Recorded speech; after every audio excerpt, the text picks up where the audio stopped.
এইবাৰ চানেকিত জুবিন গাৰ্গৰ গীত। জুবিন গাৰ্গৰ ৯টাকৈ গীত গামোচাত বৈ চৰ্চিত ডালিমী লাহন গগৈ।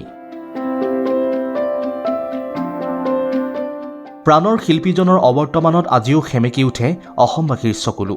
মৰাণৰ সমীপৰ খোৱাঙত এইগৰাকী মহিলাৰ তাঁতশালত বোৱা গামোচাত এতিয়া জিলিকি উঠিছে জুবিন গাৰ্গৰ ৯টাকৈ জনপ্ৰিয় গীত। খোৱাঙৰ কটকীপুখুৰী আহোম গাঁৱৰ ডালিমী লাহন গগৈ নামৰ এগৰাকী শিপিনীয়ে তাঁতশালত এইদৰে বৈ উলিয়াইছে জুবিন গাৰ্গৰ ৯টাকৈ গীতৰ লগতে ৯টাকৈ বাণীও।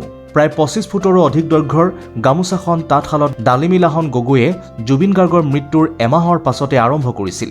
৫টা মাহৰ অন্তত সম্পূৰ্ণ ৰূপ পোৱা গামোচাখনত শিল্পীজনৰ ৯টাকৈ গীত আৰু বাণী ফুলৰ ৰূপত এইদৰে জিলিকিছে। এই গীতসমূহৰ ভিতৰত মায়াবিনী, মমৰ চাকিটি জ্বলে, দিয়া ঘূৰাই দিয়া, ৰৈ ৰৈ বিনালে, অন্ধ আকাশ আদি অন্যতম। মই ৯টা কমপ্লিট কৰিলোঁ। 10টা কমপ্লিট কৰিম বুলি ভাবিছিলোঁ, কিন্তু মোৰ অলপ অসুবিধাৰ কাৰণে মই সামৰি দিবলগীয়া হ'ল।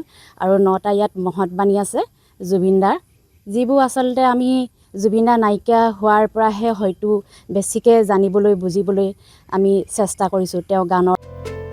খোৱাঙৰ শিপিনী ডালিমী লাহন গগৈৰ এই সৃষ্টিৰাজিক এতিয়া শলাগ লৈছে বিভিন্নজনে। হয়, তেখেত আমি দুয়োগৰাকী জা-জুৱলী হয়, একেলগেই থাকোঁ দুয়োগৰাকীয়ে। তেখেত এজন ঈশ্বৰৰ পুত্ৰ, ভগৱানৰ সন্তান আছিলে। তেখেতক হয়তো আমি কায়িকভাৱে হয়তো আমাৰ পৰা আঁতৰি গৈছে। ইভাগে আমিতো চিৰস্থায়ীভাৱে কাকো জীয়াই ৰাখিব নোৱাৰোঁ। তেখেতৰ গানৰ জৰিয়তে তেখেতক জীয়াই ৰাখিবলৈ বিচাৰোঁ। সহায় সহযোগিতা কৰিছোঁ যথেষ্ট, যিমান পাৰোঁ কৰিছোঁ আৰু।